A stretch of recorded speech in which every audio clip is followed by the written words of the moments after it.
Okay, maraming salamat kapatid na Sirio. Rin, may bago po tayong mukha. Nandito katabi ni Sister Edlin. Bebe mo?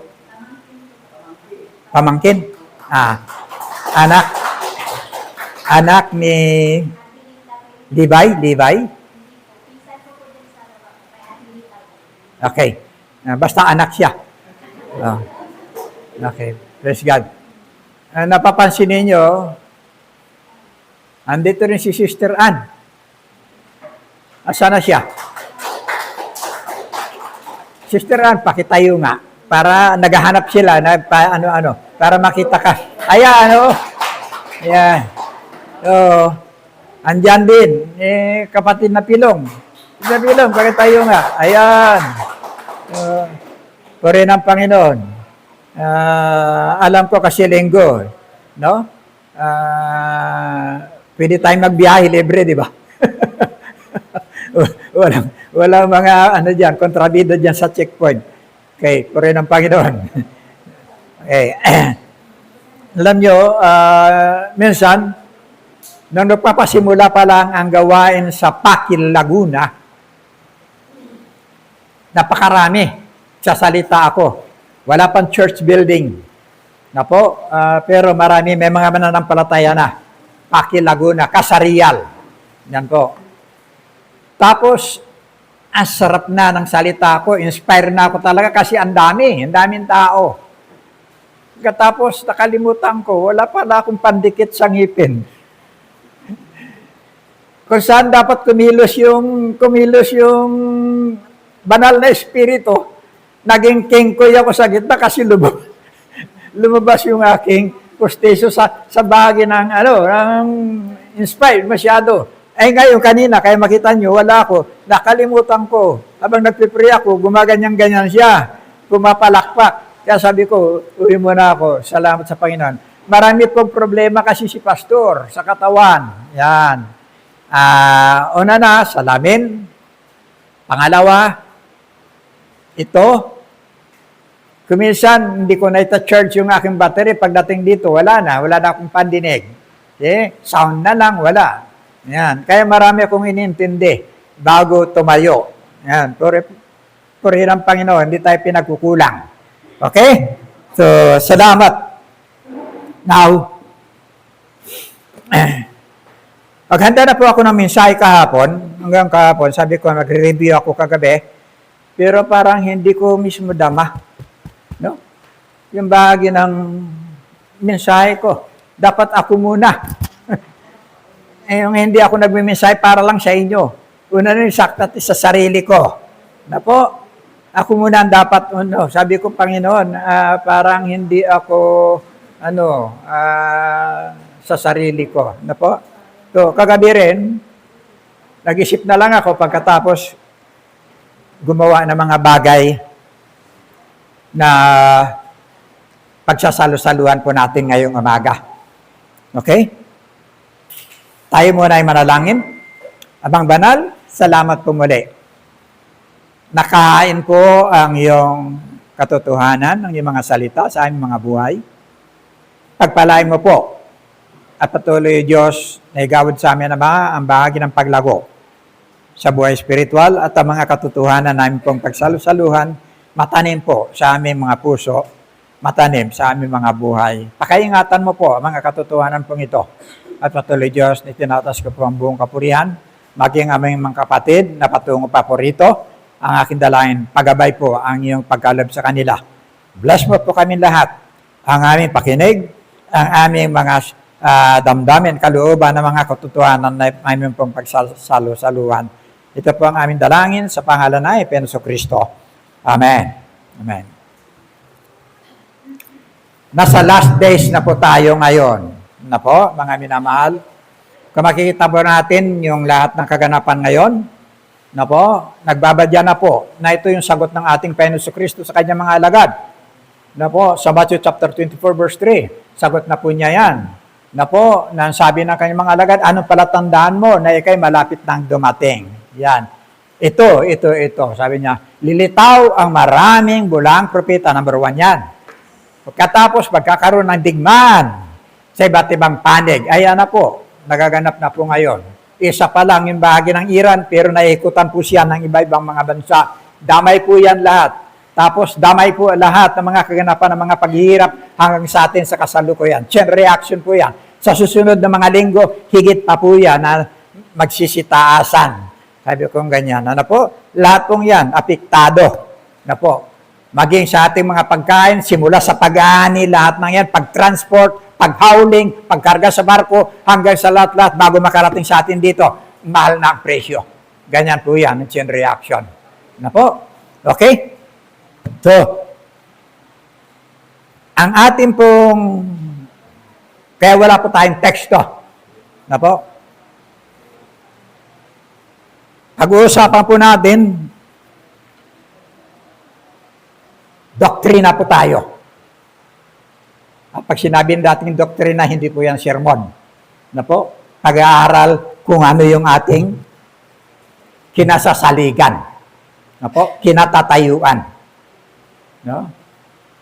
Alam natin, naniniwala tayo sa kadiyusan ni Kristo, pero ang problema, hindi natin alam sa mga bagay kung saan matatagpuan sa banal na kasulatan. Okay? Ang daming nagsasabi, paniniwala patungkol kay Kristo. Okay? Ang iba, paniniwala nila si Kristo tao.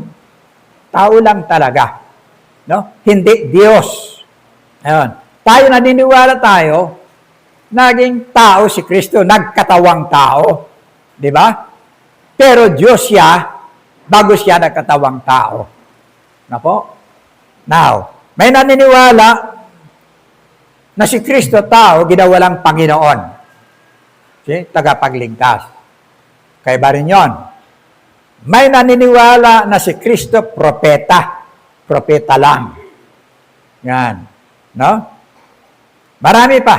May naniniwala na ang Panginoong Jesucristo, anak ni Miguel Arcangel kay Birhen Maria. See? Wala sa Bible yan, pero lumalabas na paniniwala. May naniniwala na Panginoong Jesucristo nagkaroon ng relasyon kay Maria Magdalena at nagkaroon sila ng anak na ang gayon sa ibang bansa daw. Wala sa Bible yan. So, ang dami.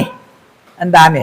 Now, pag-aralan natin ngayon, yung kanyang kalagayan, kalikasan. Ano po? Doktrina po ito, ha? Ang sabi po ng Isaiah 45, verse 5 to 8. Yan. Ako si Yahweh, ako lamang ang Diyos, at wala nang iba. See? Palalakasin kita kahit hindi mo ako nakikilala. Yung katagapong ito, tinawag po ng Diyos si Isaias. Ano po? Pagkatawag sa kanya para suguin sa bansang Israel. Sapagkat ang Israel tumalikod na sa Diyos at nagsamba sa mga Diyos-Diyosan. Kaya inutusan niya. Ito yung sabi, pakilala niya. Ako, yan ang sabi niya. Pakilala po yan ng Panginoon sa mga bansang Israelita sapagkat karoon na sila ng ibang Diyos maliban sa Diyos. Okay? Now, pansinin po natin, Isaiah chapter 2, verse 8.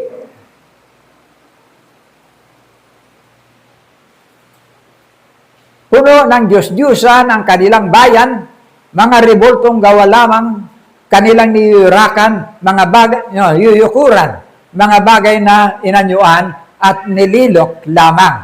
Ito po yung bansang Israel. Na po, na makita natin, maging sa pasimula pa lang, nung matagal na bumaba si Moses doon sa Mount Sinai, kagad-agad gumawa sila ng kapalit. Na po, ng Diyos na naglabas sa kanila sa Ehipto. No? Isaiah chapter 3, verse 8, Gumuho na ang Jerusalem at bumagsak ang Huda sapagkat sumuway sila kay Yahweh sa salita at sa gawa. Nilapastangan nila ang kanyang maningning na kalagayan. Yan po yung bansang Israel. Ano po? Now, yung ating binasa kanina, ano po? Yan po yung pagpapakilala ng Diyos sa kanyang sarili. Ano po? Sa lahat, sa bansang Israel, na siya lang ang tunay na Diyos, hindi yung kanilang sinasamba ng mga inanyuan. Na po? Pagpapakilala po yun. Ginagamit po ito ng mga maling ano po. Kaya hindi na sila naniniwala kay Kristo, kasi ito lang, ang kataga na yan, ako lang ang Diyos, wala nang iba. Kaya si Kristo, inatsipare nila. Isang bagay po yan. Na po? Now, sa Exodus chapter 20, verse 1 to 5, tingnan po ninyo. Sinulat po yan ng Diyos, ibinigay ng Diyos para sa bansang Israel. Ang lahat ng ito ay sinabi ng Diyos.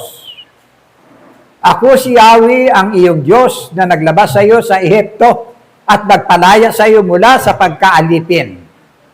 Huwag kang sasamba sa ibang Diyos maliban sa akin. Okay? Huwag kang gagawa ng imahin ng anumang nilalang na nasa langit, nasa lupa o nasa tubig upang sambahin. Huwag mo silang yuyukuran ni sasambahin sapagkat akong si Yahweh na iyong Diyos ay mapanibuguing Diyos. Ang kasalanan ng mga magulang ay sinisingil ko sa kanilang mga anak hanggang sa ikatlo at ikaapat na salinlahi. Ano po? Yan po. Kautusan po yan, kasama sa unang-unang mga utos ng ating Diyos. Ano po? Na siya lang ang kikilalanin. Ano po? Maliban doon, na po sa mga bagay makitan po natin na sinasamba ng marami. Isa na po dyan, si Balaam. No? Yung sinasamba ng bansang Israel. Si Star, Astoret. Ano po? Yan ngayon, kakaroon tayo ng mahal na araw, Easter Sunday. Hindi naintindihan niya ng tao, yung Easter Sunday. Ano po? Si Star po yan. Ano po? Yung kanilang pinaniwalaan na nalaglag mula sa langit isang itlog na malaki na hindi pangkaraniwan, nalaglag sa Euphrates River. At pagkatapos, ipinus na malaking isda sa pampang. Pagdating sa pampang, nililiman ng mga kalapate. Nung mapisa, ayun na, si Astarte. Nasa Bible po yan ngayon, Astarte. Ha? Kaya makikita nyo, pagdating na Easter Sunday, nagkukulay sila ng mga itlog. Tapos, penregalo, ginagamit na palaro, itinatago, ganyan. Yun po yung ano po dyan. Esther, Astarte. Marami pong pangalan yan. Na po? Now, pag-usapan po natin ang kadiyusan ng ating Panginoon Kristo. Na po?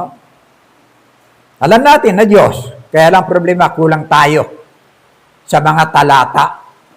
Alam po nyo, ang ginagawa po ng mga tandaan natin, yung pagsimba mo, lagi ka dito, hindi ka naliligtas, hindi ka nagiging Kristiyano. Tandaan mo yan.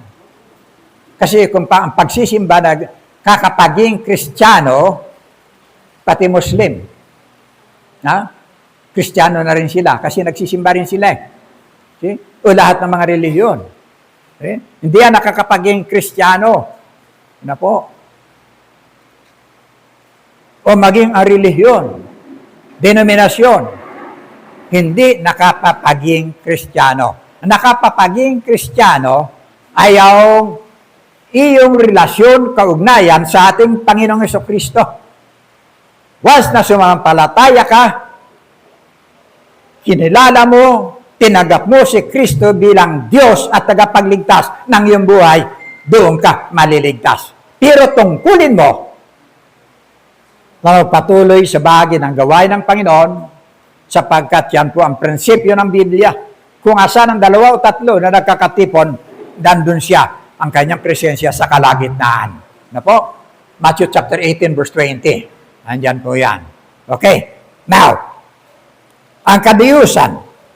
John chapter 1 verse 1. Sumusulat kami sa inyo tungkol sa kanya na sa simula pa'y siya na ang salitang nagbibigay buhay. Siya ay aming narinig at nakita na pagmasdan. No. John 1:1. Hindi first John. Kasunod yan. John 1:1. Kasi dito narinig na at nakita eh. Hindi pa nagaganap yung kanyang pagkakatawang tao. 1:1. Yan. Nang pasimula, siya ang berbo. Anong berbo? Yung salita. See? Ang sabi ng Diyos, magkaroon at nagkaroon. Nakita niyo yung power doon? 6 na araw na sinabi ng Diyos, magkaroon at nagkaroon sa salita ng kapangyarihan. Okay? Now, tingnan po natin. Sa pasimula, siya ang berbo at ang berbo ay sumasa Diyos. Original po yung berbo. Sa salin salita. At ang berbo ay Diyos. Hindi po matanggap ito nang hindi naniniwala sa kadiyosan ni Kristo. Now, verse 14.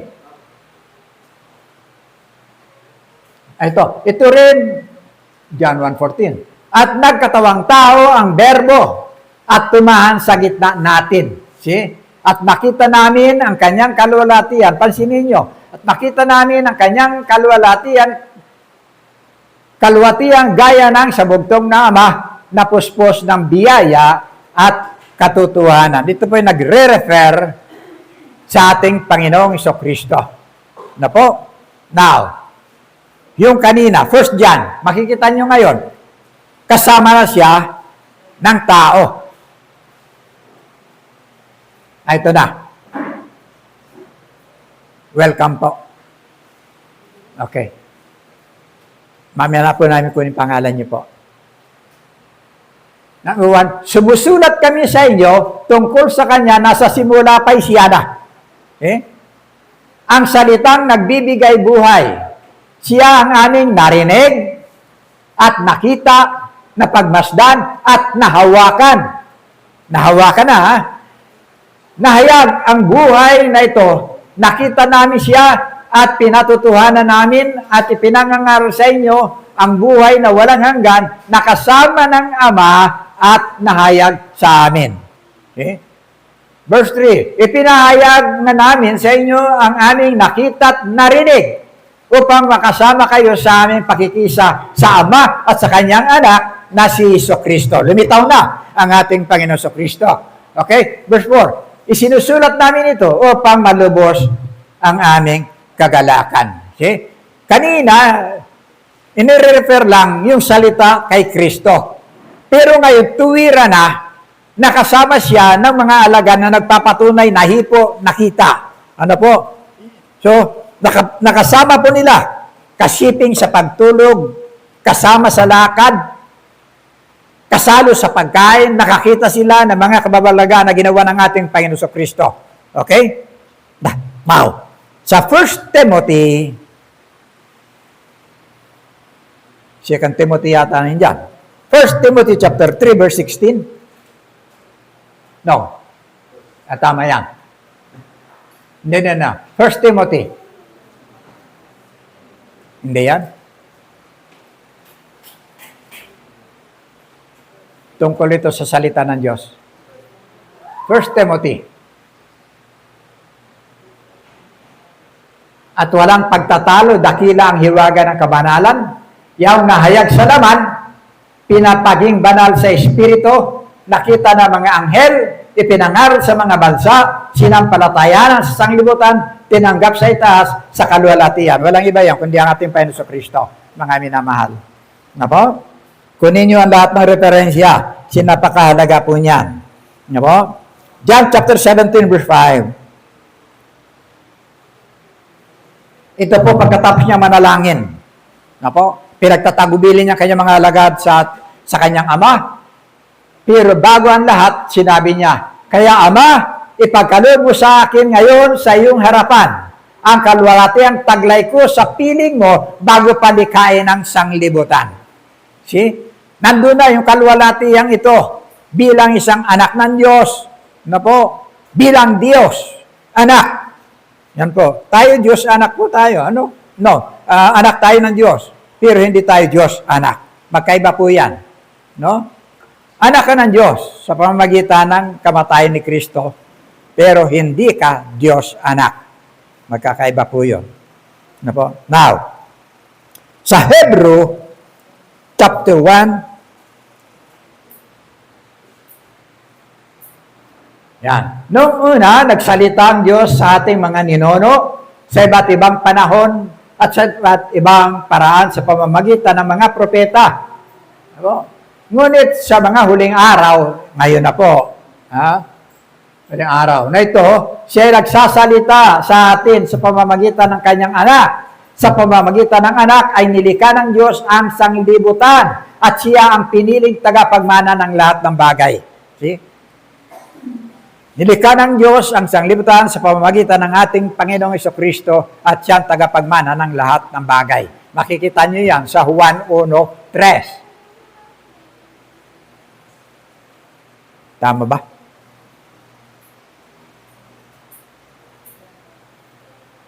Wala dyan? Dead? Andiyan na. Yan. Nilikha ang lahat ng bagay sa pamamagitan niya at walang anumang nalikha na hindi sa pamamagitan niya. See? Nakita natin ang lahat-lahat sa saksiyan natin. No?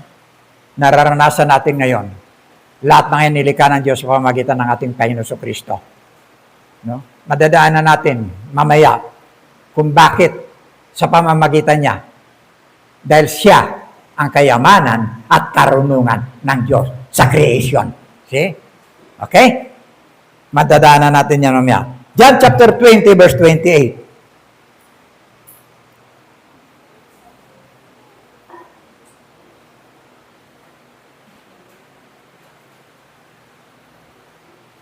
Ito yung patungkol kay Thomas. Yan. Bago pa naganap po ito, wala po si Thomas ng panahon na magpakita ang ating Panginoon pagkabuhay ng Panginoon. Napo? Wala po si Thomas ng panahon na mag-appear ang Panginoon Kristo pagkatapos niya mabuhay, nakasaraan lahat. Pinto, mga bintana, mga alagad nagkakatipon. Bigla siyang nag-appear sa gitna ang ating Panginoon Kristo. No?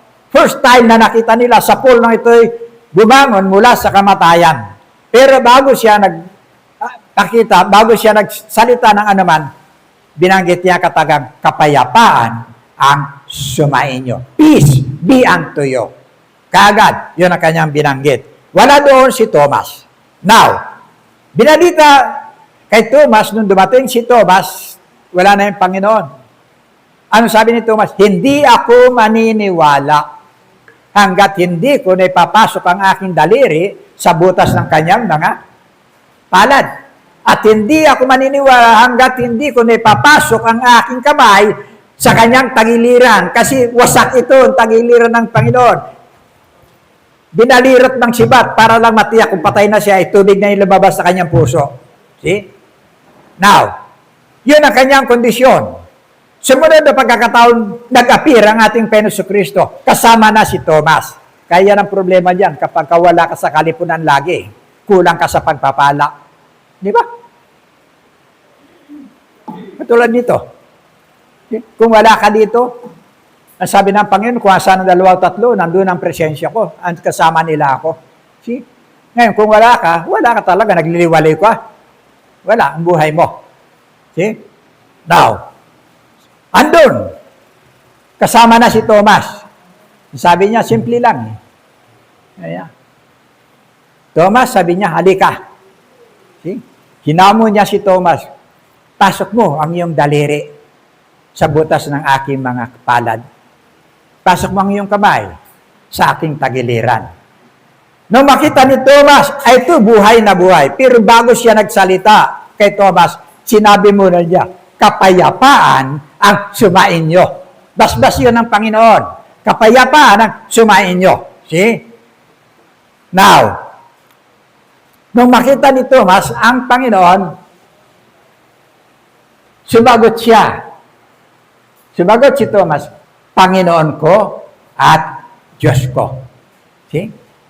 Yung kanyang kausap na hindi niya pinaniniwalaan. Ngayon nandyan sa harapan niya. 3.5 years nakasama siya sa ministeryo ng Panginoon, pero wala siyang pananampalataya na mabubuhay ang Panginoon. Ngayon nakita niya ng harapan. Naniniwala siya na ito ngayon, yung Kristong ito, Panginoon at Diyos. Ano sabi ng Ngayon, ang sabi po ng mga ilan, nabigla si Thomas. Tandaan po niyo yan. Nabigla raw si Thomas, o nagulat si Thomas, kaya niya nabanggit yung katagang Panginoon. Panginoon ko at Diyos ko. Mali po. Ano sabi ng Panginoon? Tuloy natin. Meron ba? Wala. Wala? Okay. Sa verse 26, tingnan natin. Nakita natin yung basbas. Balikan mo, makukuha yun. Sa verse 26, sinabi niya, kapayapaan sa inyo. No? Yan. Then, tandaan natin, yan o, at pagkaraan ng 8 araw ay muling nasa loob ng bahay ang kanyang mga alagad, nakasama nila si Thomas. Dumating si Jesus nakapinid pipinid ang mga pinto at tumayo sa gitna at sinabi, kapayapaan ang sumainyo. Paano mabibigla? Paano magugulat si Thomas? Ay yung salita ng Panginoon, ginagalang yan. Naalala niyo yung abutin sila ng bagyo? Sa gitna ng laot, natutulog siya. Mark chapter 4. Natutulog siya. Hindi ba? Ang sabi ng kanya mga alagad, bago pa lang yun, hindi pa siya ganong kilala. Anong klaseng tao to? Lulubog na tayo, mamamatay na tayo, pero siya ang sarap ng tulog. See? Kaya ginising nila, Guro, lulubog na po tayo, hindi ba kayo na concern sa ating kalagayan? Pagkatapos tumayo siya, anong sabi niya? Inutos niya sa hangin, tumigil ka. Sa alon, tumahimik ka. See? Bigla, tumahimik. Tapos, natakot ngayon ng kanyang mga argad, hindi doon sa mga bagay ng pangyayari, kundi sa kanya. See? Anong uri ng tao ito?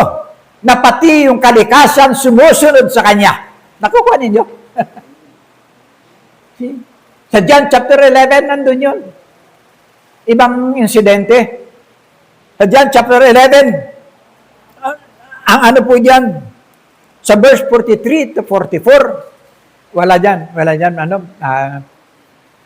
kung kaya mo, kung hindi, wag na. Baka maligaw ka. Ang sabi ni Marta, sabi niya, saan niyo siya inilibing? Yan.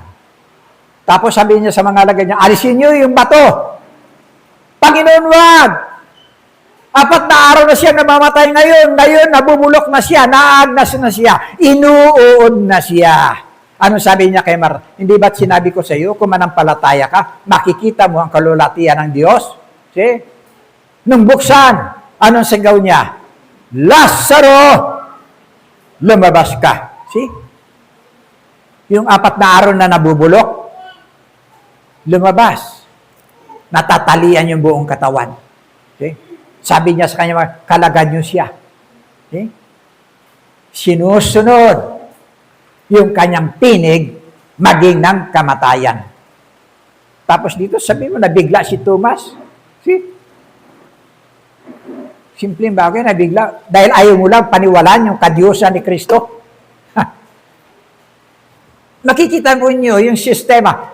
Litaw na po yung bahagi ng tinatawag ng mga bulaang propeta. Nagkalat na po yan ngayon. Kalat-kalat na po yan. Malapit na dumarating ang ating Panginoon. Ano po? Okay. Titus 2:13.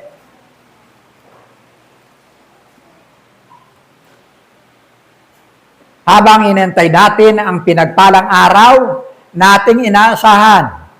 Ito ang araw na mahayag ang kalulatian ng ating dakilang Diyos at tagapagligtas na si Jesucristo. Siya ang tema na si Jesucristo, ang ating dakilang Diyos at tagapagligtas. Iba raw yung dakilang Diyos, iba ang tagapagligtas. Hinahati nila yan. Okay? Kahit tanungin nyo, yung mga hindi naniniwala sa kadiyusan ni Kristo. Iba raw yung Diyos. Iba raw yung tagapagligtas. Isa lang ang subject, 2 katangian. Isa siyang Diyos at tagapagligtas. Okay? Kaya nga sinasabi ko, kahit pala simba ka rito, hindi ka maliligtas. Kung wala kang relasyon at pananampalataya sa bahagi ng tinanggap mo si Kristo bilang sarili mong tagapagligtas, bilang Diyos at tagapagligtas sa buhay mo. Yun ang kaligtasan. Ano po? See? Tandaan po ninyo, pag-asa po yun, babalik ang Panginoon. Pero wala pong babalik na Diyos, maliban ang ating Panginoon Kristo. Walang babalik na Diyos, maliban ang ating Panginoon Kristo.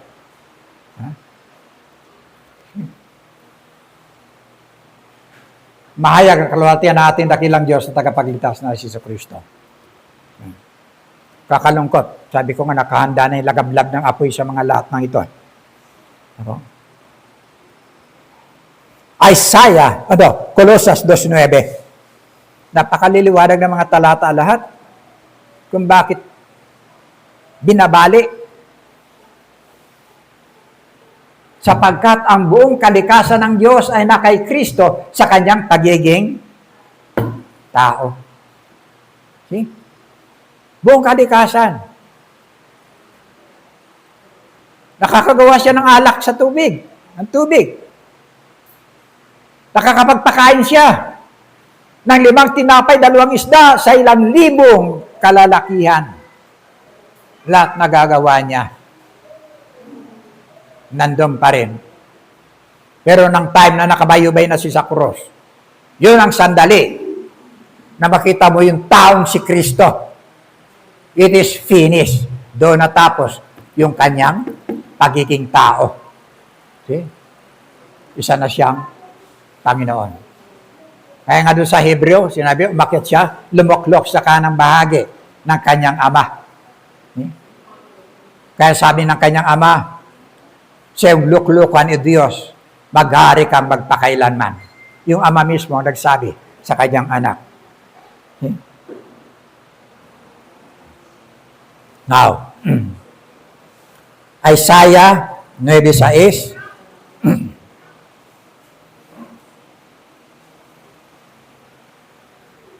Sapagkat sinilang ang isang sanggol na lalaki para sa atin, ibibigay sa kanya ang pamamahala at siya'y tatawaging kahanga-hanga, tagapayo, makapangyarihang Diyos, walang hanggang Ama, prinsipe ng kapayapaan. See? Ang ating Panginoon sa Kristo. Babaliin mo ang katotohanan, nandyan po yan. Sa kanyang pagkakatawang tao. Ano po? Taglay niya ang mga katangian at titulo ng kanyang pagiging dakilang Diyos at Ama. Ano po? Now, Filipos 2:6-7.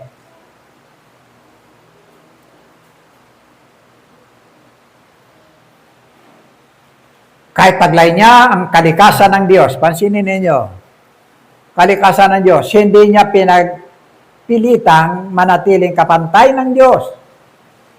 Sa halip kusa niyang binitiwan ang pagiging kapantay ng Diyos at namuhay na isang alipin. Ipinanganak siya bilang tao at nang siya'y maging tao, wala na? Okay. Na maging tao, nagpakababa siya. No? Tulad ng isang alipin.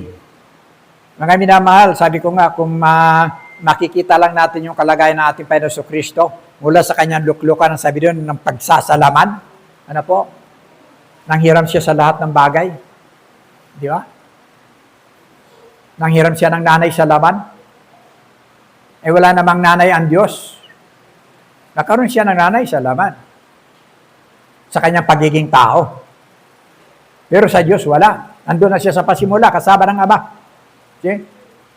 Nanghiram siya ng tatay-tatayan. Hindi naman tatay si Jose. Nanghiram siya ng lugar na panganganakan. See? Hindi sa ospital. Hindi sa magandang bahay. Hindi sa palasyo. Pakain na ng hayop. See?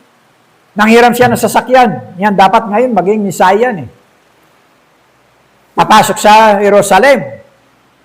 Ang sabi niya kanyang 2 alagad, pag pumunta tayo sa susunod na nayon, makikita nyo may nakataling aso na doon. Kalagay nyo, pag sinita kayo ng maher, sabi nyo, hinihiram lang ng Panginoon, ibabalik din. Lahat hiram, marating lang yung ating kalagayan. Eh dito, nung pumunta rito yung Papa ng Roma, may bulletproof. Salamin, nandun siya sa loob. Kumakaway lang. Si ano yun, Pope John Paul II. Ano po? May gwardiya pa, 4. Nandun siya sa loob ng tube. Milyon ang halaga pagpapagawa ng Pilipinas nung pagdalaw niya rito. Ang ating Panginoon Kristo, sakay ng asno. See? Hayag siya sa lahat. Pwede siyang tagain kung may galit sa kanya. Na po? Ano ginawa ng iba? Putol ng mga sanga, huba ng balabal, inilatag. Usana sa kataas-taasang anak ni David. Kasi mula siya sa lahi, sa pagkakatawang tao, sa lahi ni David, lahi ni Abraham. Okay? Kaya akala nila, ibabangon ni Kristo yung paghahari para makaalis sila sa pananakop ng Roma. Yan ang talagang ano dyan. Kasi sa Roma sila nagbabayad ng buwis. Sa Roma ang nangangasiwa sa kanila. Gusto nila magkaroon ng sariling hari. Kaya usana sa kataas-taasang anak ni David. Okay? Pero ng bandang huli, ito rin yung mga nagsisigaw ng usana, crucify him, crucify him. Okay? Pakos siya sa krus. Ipakos siya sa krus. Okay?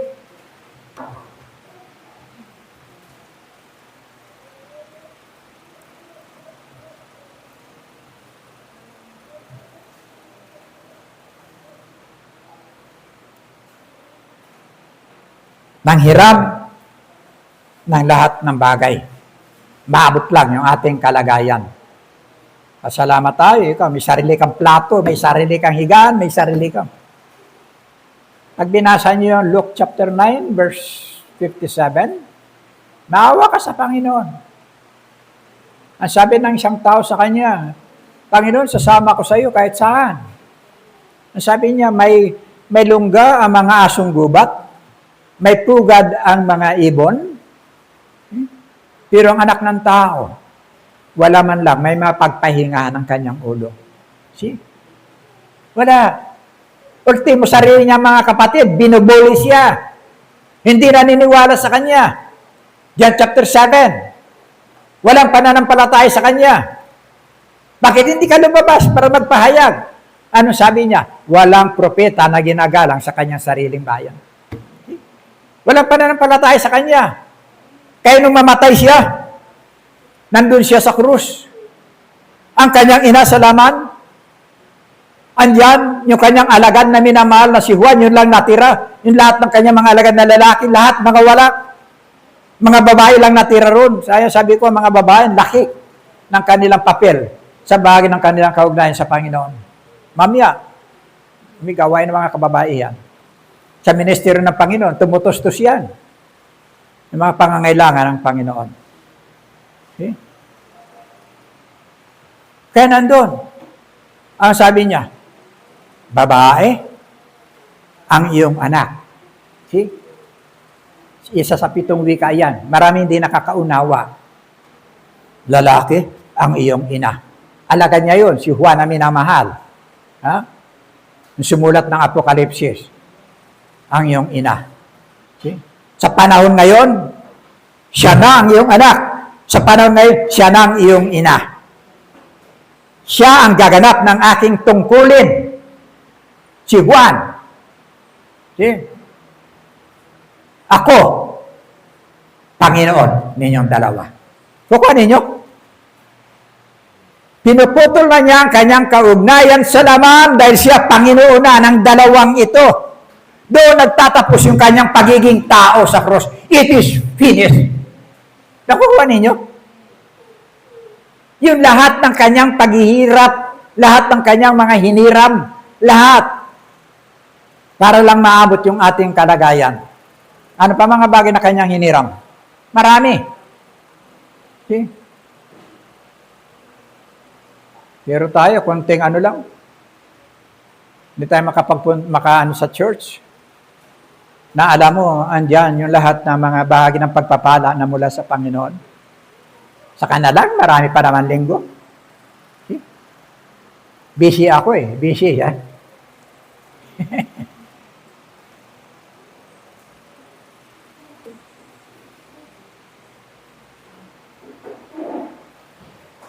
Cross. Alam ba nyo kasi yung dapat nilagay sa cross? Yung dalawa, katabi niya. Natural lang yun. Sa atin, ang parusa sa atin, lethal injection. Cellia electrica. Yan. Hindi ko alam sa Japan. Firing squad yata. Sa Middle East, bitay. Yan. May kanya-kanya. Sa Roma, ipinapako sa cross. Yan. Yan ang kanilang kaparusahan sa mga nagkasala. Okay? Kaya nga si Pilato nagugas ng kamay. Wala akong makitang kasalanan sa taong ito. Pero yun ang sigaw ng tao. Request, crucify him. Pakawalan si Barabas, ipako siya sa krus. See?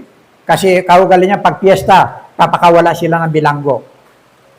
Nilagay ang ating Panginoon Kristo sa gitna pa para siya isang makasalanan. See? Tama yun. Kasi sinakop niya tayo lahat. Nung nandun siya, nagpipray siya. Lumuluhod, ang sabi ng Biblia, patak ng kanyang pawis, dugo.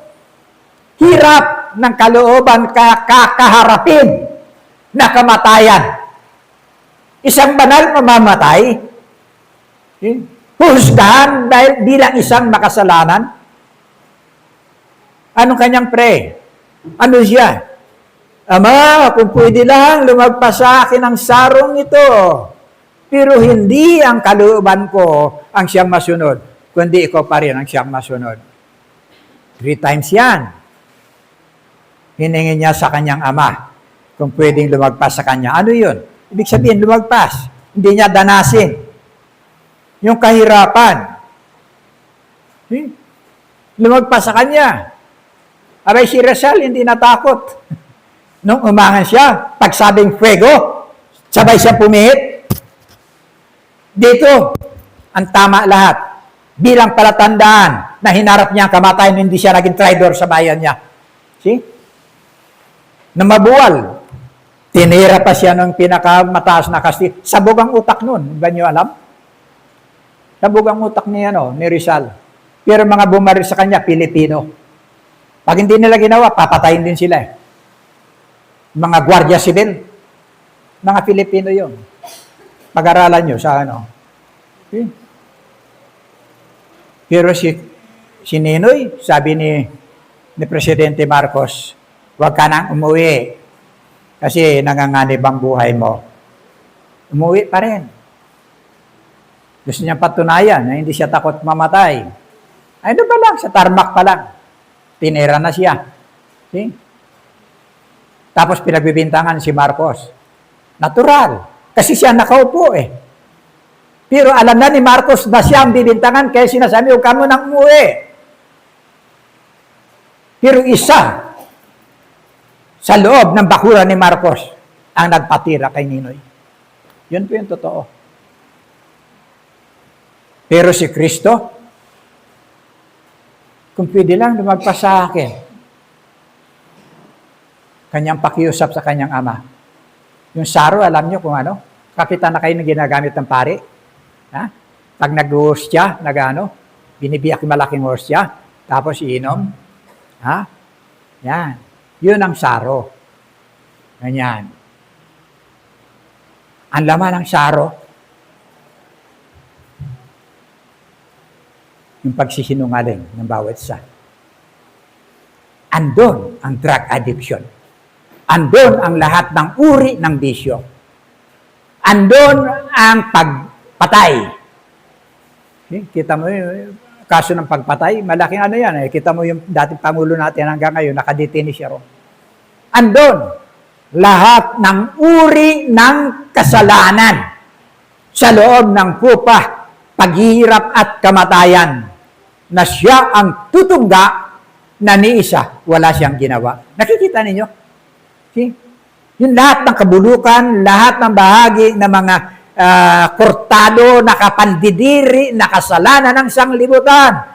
Siya ang tutungga na ni isa, wala siyang ginawa.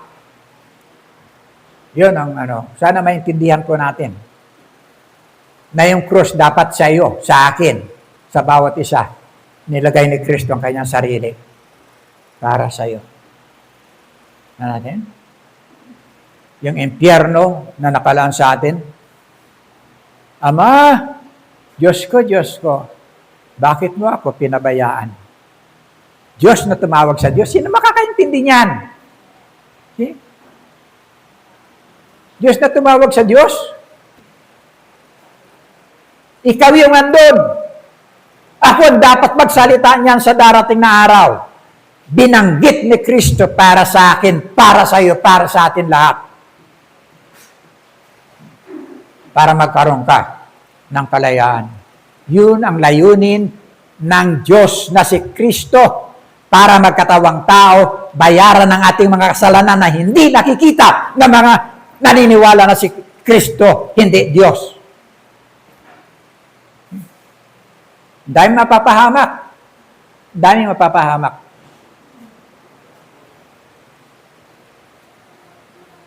Hindi na nakita kung anong kahalaga ng pagiging tao ni Kristo. Kanina, Colossus 2:9, nung si Kristo maging tao, no? Taglay niya ang buong kalikasan ng Diyos. Yes. Kasi Diyos siya eh. See? Kaya naman doon. Alam ba ninyo na ang impyerno na nakalaan sa inyo? Sa bawat sa atin? Andun, sa ilalim ng krus ni Kristo. Sinasalap siyang mag-isa. Diyos ko, bakit mo ako pinabayaan? Okay? Isang tao sa katayuan na ikaw ang dapat doon, nilagay niya ang kanyang sarili para lahat ng paghirap na yung bayaran niya. Yung sasabihin mo, sinabi niya para sa Diyos. Tapat siya sa kanyang layunin. Tayo. Tapat ba tayo kay Kristo? Eh? Gaano tayo katapat kay Kristo? Ang iba, ginagawa niya, araw ng linggo, ay sayang araw ng linggo, pasok ko na lang ito, sayang araw ng linggo, hanap buhay ko na lang ito, i-diversion ko na lang. See? Hindi nyo alam, araw ng linggo, bumangon ang ating Panginoon Kristo. Araw na yan, kaya bakit andito tayo? Ito ang araw na pinatunayan niya sa araw ng linggo, bumangon siya. Para hindi masayang ang inyong pananampalataya, yung ating pagtitiwala sa Kanya. Pinakita niya yung kahalagaan na hindi lang siya hanggang sa libingan. Bumangon siya. After 3 days, pinatunayan niya sa lahat. Nakarapat dapat siya maging tagapagligtas. Okay? Nawala na tayo sa aking Ang dami pa yan. 1/4 pa lang kanyang kadiyusan. Hindi natin Ang dami po niyan. Mahigit ilan ito? Sabi ko. Revelation chapter 1, verse 8. Alas 11 pa lang. Maga pa. Ako ang Alpha at ang Omega, sabi ng Panginoon. Diyos na makapangyarihan sa lahat, ang kasalukuyan, nakaraan, at darating. May Diyos ba darating? Sino ang inantay natin ngayon sa rapture? Walang Diyos na babalik maliban ng ating Panginoon Kristo. Ako ang Alpha at ang Omega. Alphabet ng Greek. Alpha. Letter Z. Omega. Alpha and Omega. The beginning and the end. See? And which is to come. Yan. Darating. Siya po yan. Sa verse 17 and 18,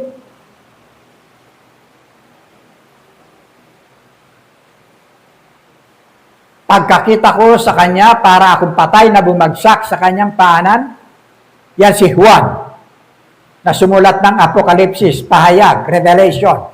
Ngunit ipinatong niya sa akin ang kanyang kanang kamay at sinabi niya, huwag kang matakot, Ako ang simula at ang wakas. At ang nabubuhay, namatay ako, ngunit tingnan mo, ako'y buhay ngayon at mananatiling buhay magpakailanman. Hawak ko ang mga susi ng kamatayan at ang daigdig ng mga patay sa kanyang kamay. Kaya ano natin, it is appointed unto man once to die, and after that the judgment. Siya! Dito ka. Ano ba ang buhay mo? Pinamuhay mo pala kasalanan, puro ka. Dito ka. Siya yan.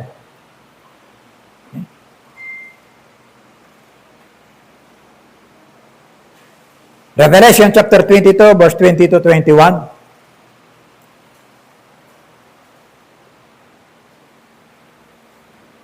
Sinasabi na nagpapatotoo sa lahat ng ito, ang ating Panginoon sa Kristo.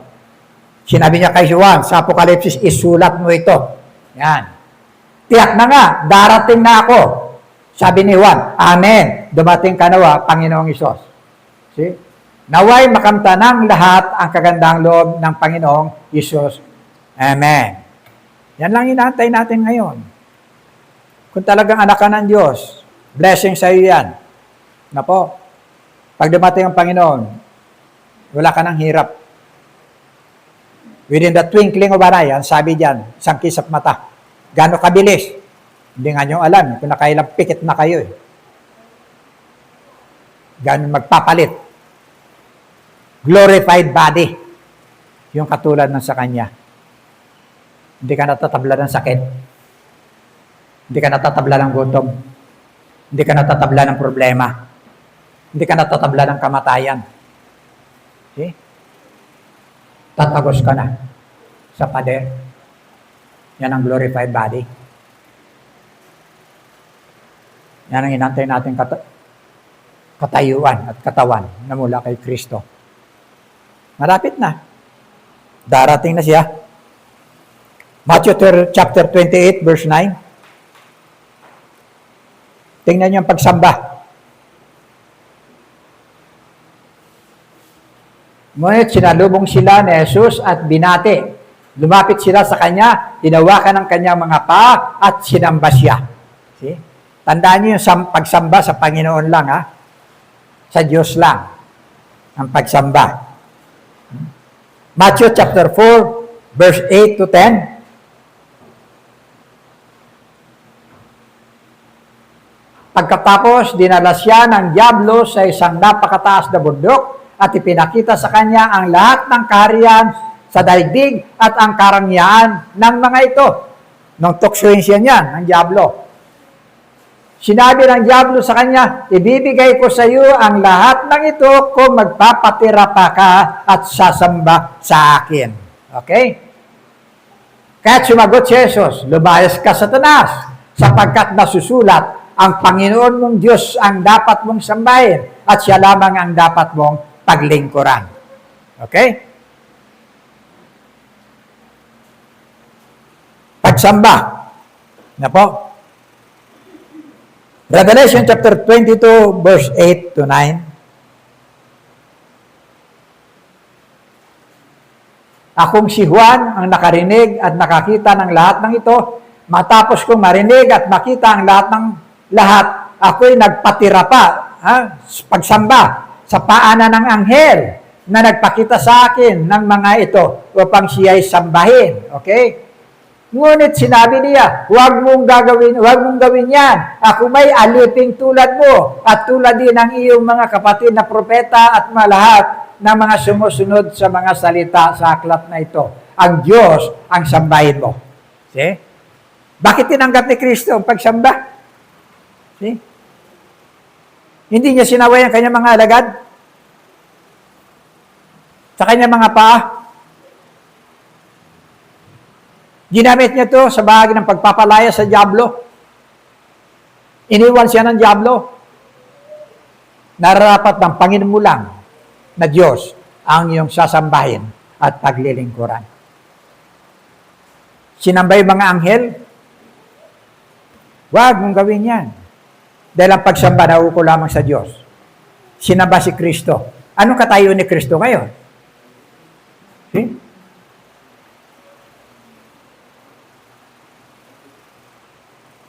1 John chapter 5 verse 20. Now, Colosas 1:15-16.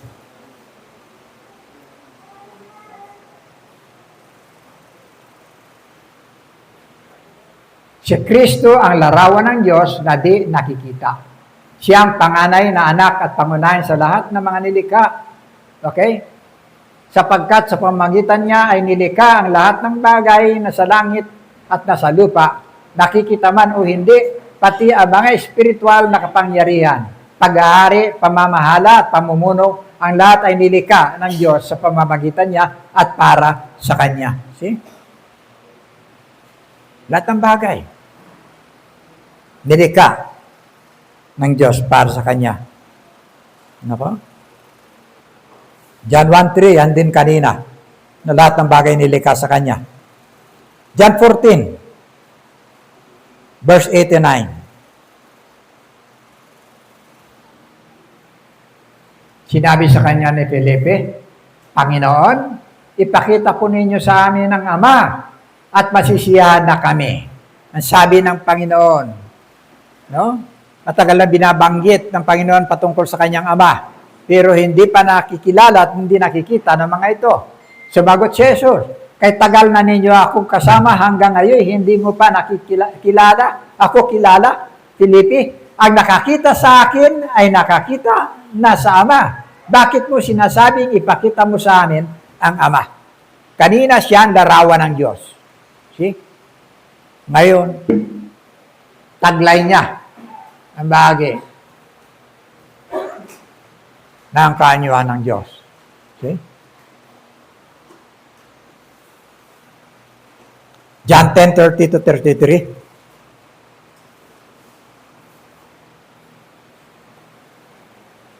Ako at ang Ama ay iisa. Tuloy mo. Makikita natin yan. Muling dumampot ang bato ang mga Hudyo upang batuhin si Jesus. Okay? Kahit sinabi niya sa kanila, marami akong ipinakita sa inyo na mabuting gawa mula sa Ama, alin sa mga ito ang dahilan at ako'y inyong babatuhin. Tuloy. Wala na? Sumagot ang mga Hudyo, hindi dahil sa mabubuting gawa kaya ka namin babatuhin, kundi dahil sa paglapastangan mo sa Diyos. Pamungusong, pagsisinungaling sa ibang talata, sapagkat ipinapantay mo ang iyong sarili sa Diyos, gayong tao ka lamang. Noon pa, hindi na siya pinaniwala na siya Diyos. Binabato siya. Kahit hanggang ngayon, ang daming bumabato sa ating Panginoon Kristo. Hindi naniniwala sa kanyang kadiyusan. No. 1 John chapter 5, verse 20. At nalalaman natin na parito na ang anak ng Diyos at binigyan niya tayo ng pangunawa upang makilala natin ang tunay na Diyos. Pansinin niyo at tayo nasa tunay na Diyos sa kanyang anak na si Jesucristo. Siya ang tunay na Diyos at buhay na walang hanggan. Paano natin pasisinungalingan yan? See? Kaya makikita mo kung sinong diablo talaga. 1 Corinthians chapter 1, verse 24.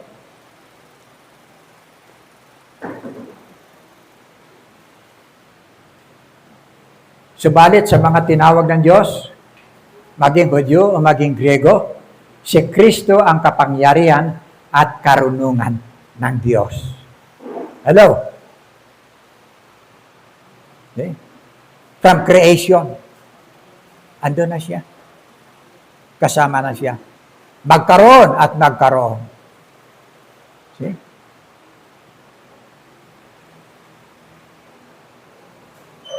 Colosas 2:3.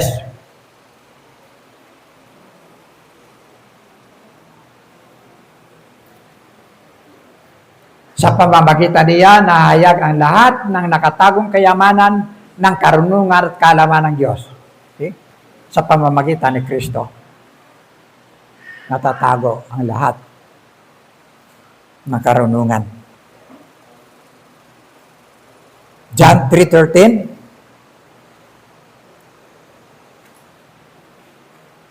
Wala pang sinumang umakyat sa langit, kundi ang bumaba mula sa langit, ang anak ng tao. Kaya makikita nyo, capital letter ang anak ng tao. Ha? Ipinahayag yung kanyang pagsasalaman. Ano po? Okay? John 3:13. John 6:38.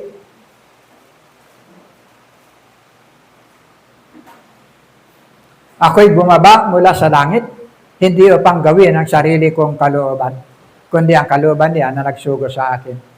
Yung kanyang katayuan. Bumaba siya mula sa langit. May tao bang galing doon sa langit para bumaba? Okay?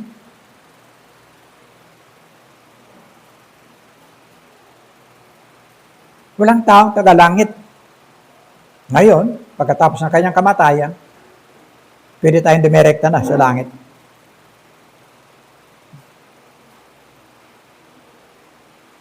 Tama. 1 Corinthians chapter 15,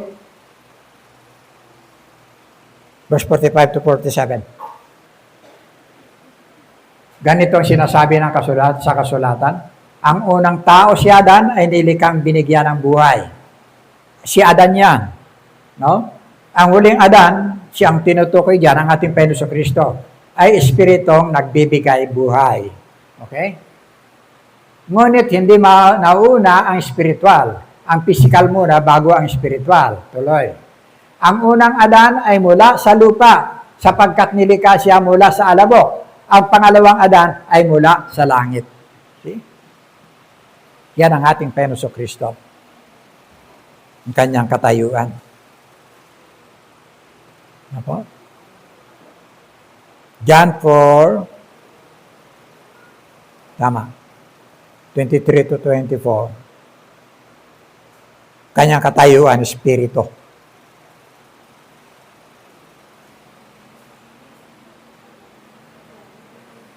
Subalit dumarating na ang panahon at gaya na nga, na ang mga tunay na sumasamba sa Ama ay sasamba sa Kanya sa espiritu at sa katotohanan. Sapagkat ganyan ang uri ng pagsambang ninanais at hinahanap ng Ama. Pag sinabi mong espiritu, may nakikita ka bang mukha? Ipan mong kamay mo. Hindi mo makita kung anong tumama. Pero ramdam mo. Yun ang espiritu. Ganon. Yun ang hinahanap na uri ng pagsamba ng Diyos. Sambahin siya sa espiritu at katotohanan. Kaya nga ang utos niya kung kayo manalangin, huwag kayo manalangin ng paulit-ulit na katulad ng ginagawa ng marami. At huwag kayong mananalangin na sa mga kanto-kanto na nakikita ng marami. Kung kayo manalangin, pumasok kayo sa inyong silid, isara mo ang pinto. Ayun yan. Ikaw lang at ang Diyos. See? Wala kang natatanaw. Yun. Ang katanggap-tanggap. Sapagkat ang Diyos ay Espiritu. Okay? Exodus chapter 3, malapit na tayo matapos. Okay? Exodus chapter 3, verse 13 to 14. Sinabi ni Moises, pupunta ako sa mga Israelita at sasabihin ko sa kanilang, ako'y sinugo ng Diyos, ng aming ninoro. Ngunit ano po ang sasabihin ko kung itanong nila kung sino ang nagsugo sa akin? Sinabi ng Diyos, ako'y si ako nga. I am that I am. Sabihin mo sa mga Israelita na sinugo ka ng Diyos na pangalan ay ako nga. Ako nga. Okay? Yan po yung kanyang pinakikilala. I am that I am. John chapter 8, verse 56 to 58.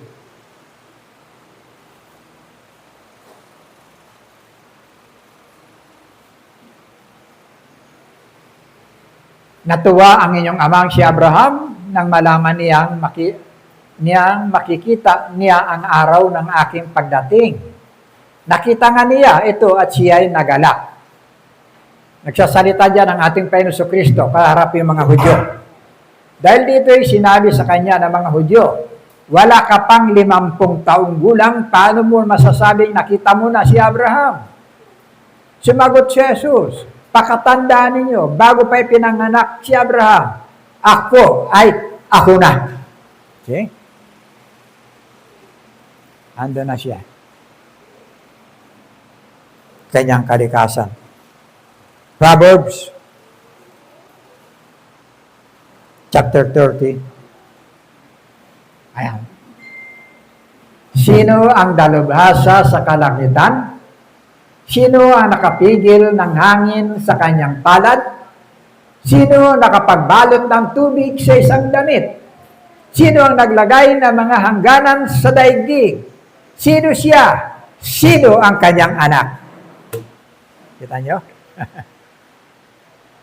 Dalawa lang naman yun eh. Walang nanay dyan. Walang nanay. Ano po? 1 John chapter 5 verse 7.